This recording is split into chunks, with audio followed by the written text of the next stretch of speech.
وبما أن بعض الطلاب عندنا الصغار طبعا هم جلسوا معنا تشوقا، لذلك أحب لهم أن أشرح أو أترجم بعض الأبيات علشان يعرفوا، يعني بعضهم يدركوا معاني هذه الأبيات۔ اس مختصر سی ملاقات میں اور تھوڑا سا وقت چونکہ بچا ہے، اور بعض طلبہ ہمارے درمیان چھوٹے بھی ہیں، بعض نیچے کلاسوں کے، تو تاکہ وہ لوگ بھی اس موقع سے ان ابیات اور اشعار میں کیا کہا گیا ہے اس کو سمجھ لیں، اور مجلس سے جب جائیں تو کچھ چیز ان کے ذہن میں رہے، اسی لیے کچھ اشعار کو خصوصاً ان کا ترجمہ کرنا مناسب ہے۔ مصنف نے کہا، پہلی چیز تو یہ ہے کہ یہ بہت بڑا قصیدہ ہے جس میں تقریباً 115 سے 20 تک اس میں اشعار ہیں، بعض نسخوں میں 115، بعض میں 120، لیکن شیخ نے واشکر الشیخ على انه قام باختصار هذه المنظومه التي تبلغ ابياتها يعني اكثر من 100 بيت، يعني بعض النسخ رايت فيها انه 120 و 22 بيت، وبعض النسخ فيها 115 تقریباً۔ تو شیخ نے ماشاءاللہ اہم اشعار کو مختصر کر کے آپ کے لیے یہاں چنا ہے۔ پہلے شعر میں مصنف کہتے ہیں کہ تفت فؤادک الایام فتا، روز بروز جو دن گزر رہے ہیں وہ حقیقت میں تمہارے دل کو توڑتے ہوئے جا رہے ہیں۔ وتنحت جسمک الساعات نحتا، اور ہر گھڑی جو گزر رہی ہے وہ تمہارے جسم کو تراشتی ہوئی اور کھرچتی ہوئی جا رہی ہے، یعنی تمہیں دھیرے دھیرے تم زندگی کے ایام میں موت کی طرف کو جا رہے ہو۔ وتدعوک المنون دعاء صدق، اور موت تمہیں سچائی کے ساتھ بلا رہی ہے۔ الا یا صاحی انت اريد انت، اے میرے دوست میں تمہیں ہی مراد لے رہا ہوں، جو سن رہا ہے یا جو پڑھ رہا ہے، تو تم دھیرے دھیرے موت کی طرف جا رہے ہو۔ اراک تحب عرسا ذات خدر، میں دیکھ رہا ہوں کہ تم ایسی بیوی کو چاہتے ہو جو ابھی باکرہ ہو، جو ابھی پردے میں بیٹھی ہو، اس عورت اور بیوی کو چاہتے ہو۔ یہاں مراد کنایا ہے دنیا سے، دنیا کو ہر انسان پسند کرتا ہے۔ ایسی بیوی، ایسی عورت ابت طلاق الاکیاس بتا، جسے عقل مند لوگ طلاق بائن دے چکے ہیں، چھوڑ چکے ہیں، جس کو ہمیشہ کے لیے طلاق بائن میں، اور آدمی عورت کو ہمیشہ کے لیے چھوڑ دیتا ہے، تو جس عورت کو لوگ ہمیشہ کے لیے چھوڑ چکے ہیں تم اس کے پیچھے پیچھے اس کو پسند کرتے ہو اور چاہتے ہو۔ تنام الدہر ویحک فی غطیط، میں دیکھتا ہوں کہ تم ہمیشہ سوتے رہتے ہو، خراٹے کی نیند لیتے ہو۔ اب بہا حتی اذا مت انتبہت، تم یہاں اتنے غفلت میں چلے گئے ہو کہ جب تمہیں موت آئے گی تبھی تم ہوش میں آؤ گے۔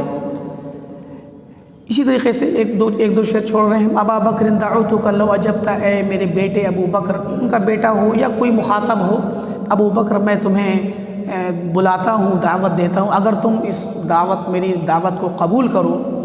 الی ما فیہ حظک لو عقلت، اور میں تمہیں بلا رہا ہوں ایسی چیز کی طرف جس میں تمہاری قسمت ہے، تمہارے لیے سعادت ہے، حظ ہے، قسمت ہے، اگر تم اس کو سمجھو۔ میں بلا رہا ہوں تمہیں الی علم تکون بہ اماما، ایسے علم کی طرف دعوت دے رہا ہوں جسے سیکھ کر کے تم امام بن جاؤ گے۔ مطاعا ان نہیت و ان امرت، دنیا میں تمہاری اطاعت کی جائے گی، اس علم کی بنا پہ لوگ تمہاری بات مانیں گے، کبھی حکم دو گے امر، کبھی منع کرو گے تو لوگ تمہارے حکم پر لوگ عمل کریں گے، منع کرنے سے روکیں گے۔ یجلو ما بعینک من غشاہا، یہ علم تمہاری آنکھوں پہ پڑے ہوئے پردے کو ہٹا دے گا، صاف کر دے گا، دنیا کی سچائی دکھائے گا، خیر و شر کی تمیز کرائے گا۔ وَيَهْدِيكَ الطَّرِيقَ إِذَا ضَلَلْتَ، اور تم اگر کبھی راستہ بھول جاؤ تو تمہیں راستہ دکھائے گا یہ علم۔ وَتَحْمِلُ مِنْهُ فِي نَادِيكَ تَاجًا، جب تم کسی محفل میں جاؤ گے تو علم کا تاج لے کر کے جاؤ گے، یہ علم تمہارے سر پہ تاج رکھے گا، ایک عزت کا، شرف کا۔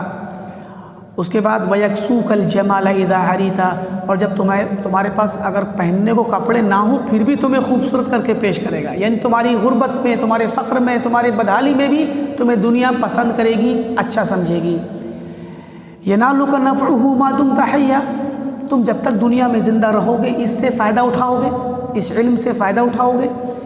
وَيَبْقَى ذِكْرُهُ لَكَ إِن ذَهَبْتَ، اور تم دنیا سے جانے کے بعد بھی تمہیں اس کا ذکر تمہیں ہمیشہ باقی رکھے گا، لوگوں کے درمیان تمہارا ذکر رہے گا۔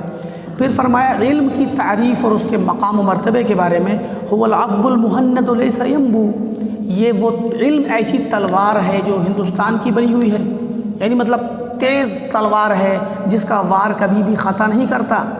تُصِيبُ بِهِ مَقَاتِلَ مَنْ ضَرَبْتَ، جسے چاہیں آپ مار ڈالیں، قتل کر دیں اس کے ذریعے، یعنی باطل کو پر رد کریں اس کے ذریعے، اہل بدعت پر رد کریں، اور دلیل کے ساتھ جب بات کہیں گے تو قتل کر دیں گے، موضوع بات کو ختم کر دیں گے، یعنی یہ تلوار ہے جو آپ کو ہمیشہ فائدہ دے گی۔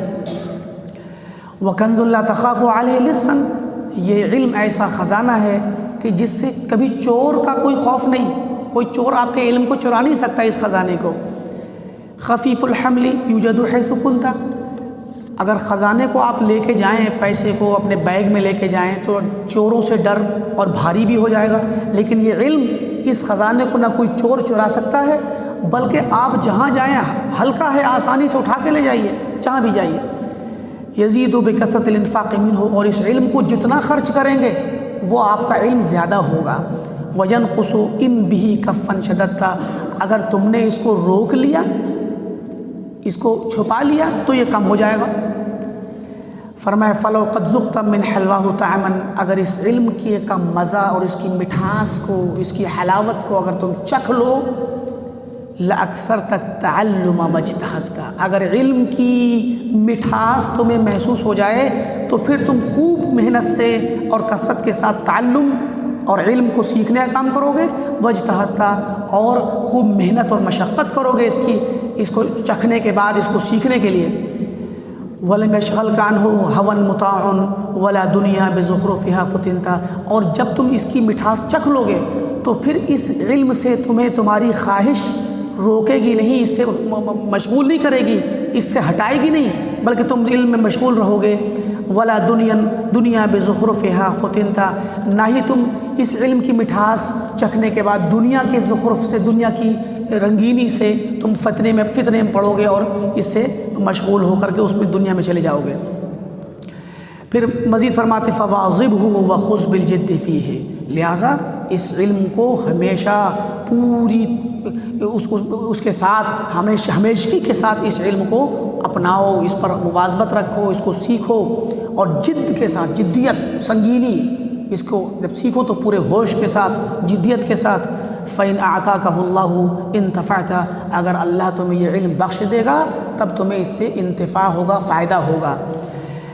اور علم سیکھنے کے بعد وَإِنْ أُعْطِيتَ فِيهِ طَوِيلَ بَاعٍ، اگر تمہیں اس علم میں خوب زیادہ بڑی شہرت مل جائے، زیادہ علم حاصل کر لو، ایک مقام حاصل کر لو، وَقَالَ النَّاسُ، اور لوگ کہنے لگے إِنَّكَ قَدْ عَلِمْتَ، آپ تو عالم بن گئے، اگر لوگ تمہاری تعریف کرنے لگے علم ملنے کے بعد، تو اب تعریف سن کر کے غفلت میں اور عجب کا شکار نہ ہو جاؤ، تعریفیں سن کر کے یہ نہ سوچو میں تو بہت بڑا عالم بن گیا، بلکہ فَلَا تَأْمَنْ سُؤَالَ اللَّهِ عَنْهُ، بلکہ اللہ رب العالمین سے سوال ضرور کرو، سوال کے معاملے میں تم معمون نہ ہو جاؤ، بلکہ سوال کرو اللہ تعالیٰ سے، کس چیز کا؟ بتوبیخ، خود کو کوسو، توبیخ کرو، یا فلان، اپنے آپ کو کہو علمت، تو نے علم تو لے لیا، فہل عملت، کیا تو نے اپنے علم پر عمل بھی کیا کہ نہیں کیا؟ تو گویا جب تمہاری تعریف ہونے لگے علم کے باب میں، تمہارا مقام تمہیں مل جائے تو روزانہ اپنے آپ کو کوسو اور اللہ سے دعا کرو کہ اللہ تعالیٰ تمہیں علم کے ساتھ عمل کی توفیق دے۔ فراس العلم تقوی اللہ حقا، تو حقیقت میں علم کا جو اصل راس ہے، اس کی سب سے بڑی اعلیٰ ترین جو اس کی چوٹی ہے وہ کیا ہے؟ تقوی اللہ حقا، یعنی اللہ کا تقوی ہی اصل مراد ہے علم کے ذریعے۔ وَلَيْسَ بِأَن يُقَالَ لَقَدْ رَأَسْتَ، یہ مقصد نہیں ہے کہ تمہیں کہا جائے کہ تم بہت بڑے سردار بن گئے، صدر بن گئے اور پریسیڈنٹ بن گئے، علم کے باب میں بہت رئیس العلماء بن گئے، ایسے نہیں، اصل ہے تقوی۔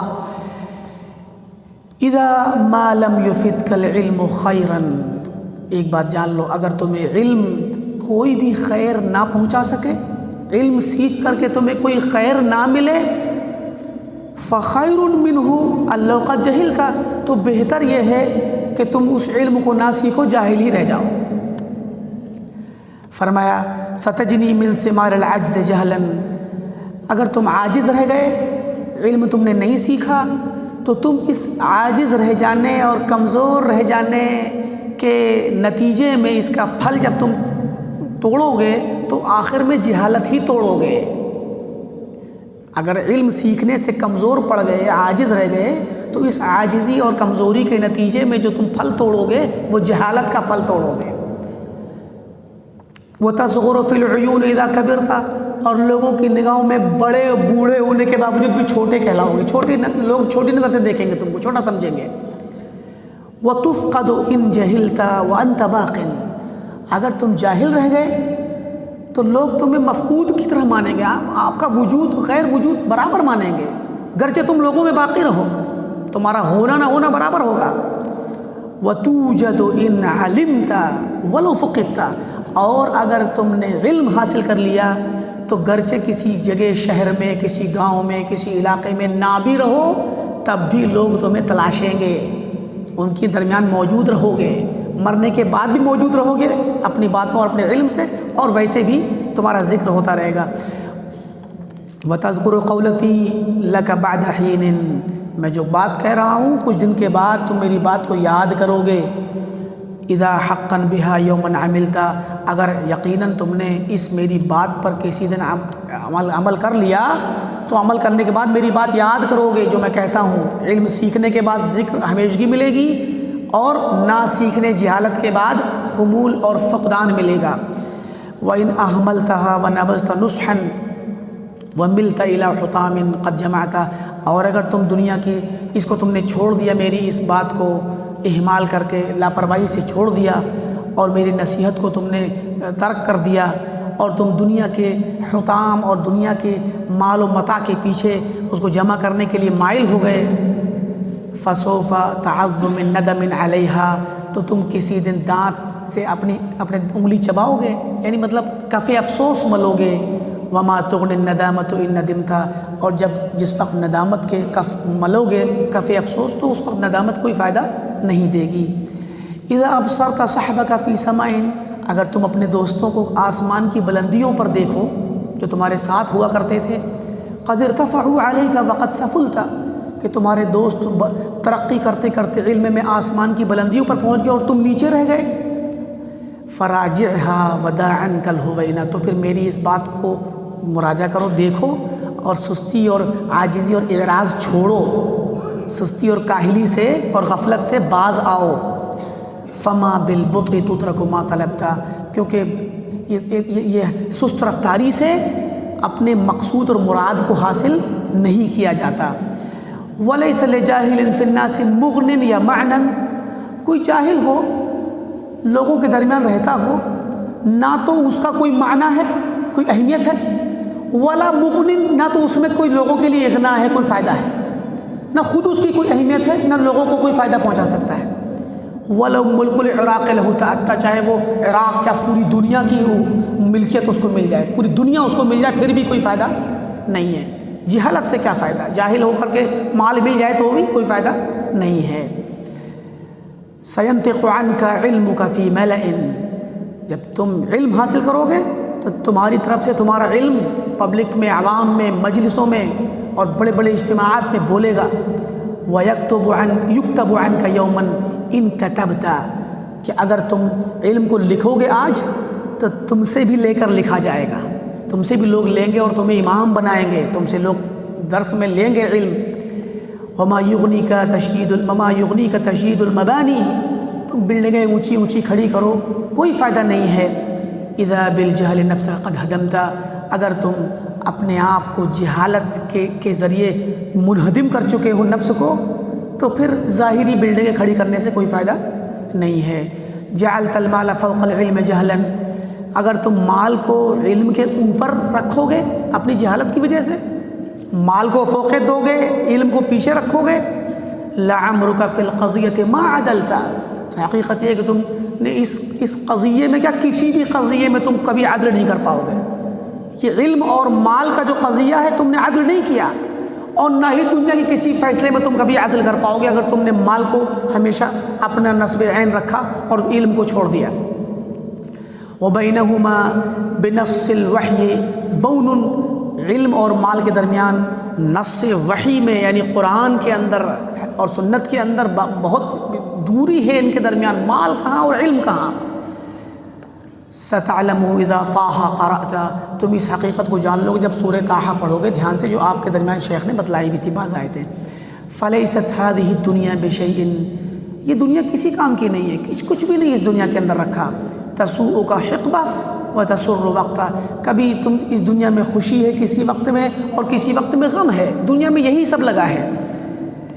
وغایتها اذا فکرت فیہا، اگر دنیا کی حقیقت پہ غور کرو تو انتہا درجے کی غایت کیا نکلے گی، آخری انجام کیا نکلے گا دنیا میں، حقیقت کیا نکلے گی۔ کفیئک، یہ دنیا تمہارے فے اور ظلال کی طرح ہے، ظل کی طرح ہے، جیسے روشنی میں دوپہر کو چلتے ہیں آپ دھوپ کی روشنی میں آپ کا سایہ آپ کے ساتھ چلتا ہے اور جب سورج ڈوب گیا تو سایہ ختم، ایسے او کحلمک اذا حلمت، یا پھر تم رات میں خواب دیکھتے ہو تو دنیا خواب کی طرح ہے یا تمہارے سائے کی طرح ہے، اس کی کوئی اور حقیقت نہیں اس کے علاوہ۔ سجنت بہا، تم دنیا میں اپنے آپ کو اتنا تم نے مشغول کر رکھا ہے کہ تم دنیا میں ایک قیدی بن چکے ہو، دنیا کے گرفتار ہو چکے ہو۔ وانت لها محب، اور تم اس پہ محبت بھی کرتے ہو، اللہ نے تمہارے لیے دنیا کو قید خانہ بنایا ہے اور اپنی محبت کے ذریعے خود بھی اس میں اس کی قید میں گرفتار ہو چکے ہو۔ لیکن تعجب یہ ہے کہ فَكَيْفَ تُحِبُّ مَا فِيهِ سُجِنْتَ، جس میں تم مسجون ہو اس سے تم محبت بھی کرتے ہو، قید خانے سے کون محبت کرتا ہے۔ وَلَا تَضْحَكْ مَعَ السُّفَهَاءِ يَوْمًا، بے وقوفوں، کم علموں، کم عقلوں، سفہا کے ساتھ نہ ہنسو۔ شیخ نے بہت ساری مثالیں دی تھی میڈیا کی اور بہت ساری چیزوں کی، تو سفہا آج کل ہنستے ہنساتے اس میں وقت ضائع کرتے ہیں، تم سفہا کے ساتھ کھیل کود میں ہنسی مذاق میں وقت ضائع نہ کرو۔ فَإِنَّكَ سَوْفَ تَبْكِي إِن ضَحِكْتَ، کیونکہ اگر تم ہنسو گے، ان کے ساتھ کھیلو گے، ہنسو گے تو ایک دن زندگی میں رو گے۔ یہ وقت تمہارا استعمال کرنے کا ہے اپنے علم میں، اپنے فائدے میں۔ فرمایا لَقَدْ صَاحَبْتَ أَعْلَامًا كِبَارًا، تم نے بہت سارے علماء کے ساتھ رہنا سہنا کیا ہوگا اور رہتے ہو، بڑے علماء کے ساتھ رہتے ہو، اٹھنا بیٹھنا کرتے ہو۔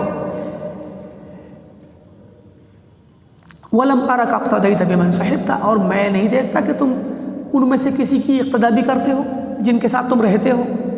انہوں نے علم سیکھا، انہوں نے محنت کی، اس لائق بنے کہ دنیا کو وہ قیادت کر سکے، دنیا کی رہنمائی کر سکے، اور تم اس کی کچھ نہیں کرتے، تو تم ان کی اقتدا کرو۔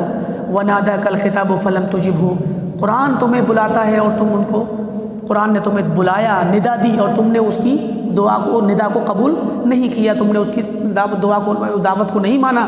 وَنَبَّهَكَ الْمَشِيبُ فَمَنْ تَبَهْتَ، اور تمہیں آخر کار ایک بڑھاپے نے دبوچا، عمر گزر گئی، فَمَنْ تَبَهْتَ، پھر بھی تم ہوش میں نہیں آئے۔ فَخِفْ أَبْنَاءَ جِنْسِكَ وَاخْشَ مِنْهُمْ، اپنے ساتھیوں سے، اپنے جنس اور قوم کے بچوں سے، یعنی اپنے دوستوں، احباب اور حلقہ یاراں سے ڈرو۔ وَاخْشَ مِنْهُمْ، خوف کھاؤ، خاص کر جو بری عادت کے لوگ ہوں۔ کیسے؟ کما تخشى الزراغم والسبنتا، زراغم کہتے ہیں شیر کو، سبنتا کہتے ہیں چیتے کو، نمر کو۔ فرمایا کہ جیسے تم شیر کو دیکھ کے بھاگتے ہو، چیتے کو دیکھ کے بھاگتے ہو، ٹائیگر کو دیکھ کے بھاگتے ہو، اپنے دوستوں سے بھی ویسے ہی بھاگو۔ کب؟ طلب علمی کے زمانے میں خصوصی طور پہ۔ وَإِن جَهِلُوا عَلَيْكَ فَقُلْ سَلَامٌ، اور اگر یہ لوگ تمہارے ساتھ جہالت کا کام کریں، جہالت والا رویہ کریں تو ان کو سلام پڑھ کے نکل لو۔ لَعَلَّكَ سَوْفَ تَسْلَمُ إِن فَعَلْتَ، شاید تم اگر یہ کام کر لو گے تو ان کی شر سے بچ جاؤ گے۔ جمعت لَكَ النَّصَائِحَ فَامْتَثِلْهَا، میں نے تمہارے لیے کچھ نصیحتیں اکٹھی کر دی ہیں، لہذا تم ان کو اپنی زندگی میں اپنا لو، حیاتک، اپنی زندگی میں ان کو اپنا لو۔ فَهِيَ أَفْضَلُ مَا امْتَثَلْتَ، کیونکہ یہ سب سے افضل وہ نصیحتیں ہیں جن کو تم زندگی میں عمل کرو گے۔ وَصَلِّ عَلَى تَمَامِ الرُّسُلِ رَبِّ، اے میرے رب آخری رسول پر تو صلاۃ و سلام نازل فرما، وعطرتہ، اور آپ کی آل و اطہار اور آپ کے آل بیت پر اور صحابہ پر، الکریمتی ما ذکرتا، جب تک کہ تیرا ذکر دنیا میں قائم ہے۔ تو اس طریقے سے ہم عمومی طور پہ طلبہ کو سمجھ میں آ گیا ہوگا. ادعو اللہ سبحانہ وتعالی ان یوفقنا جميعا لما يحب ويرضى وينفعنا جميعا بهذه المنظومة المباركة. ادعو الله سبحانہ وتعالى ان يفرقنا على الخير ويجمعنا على الخير. وصلى الله على نبينا محمد وعلى آله وصحبه أجمعين.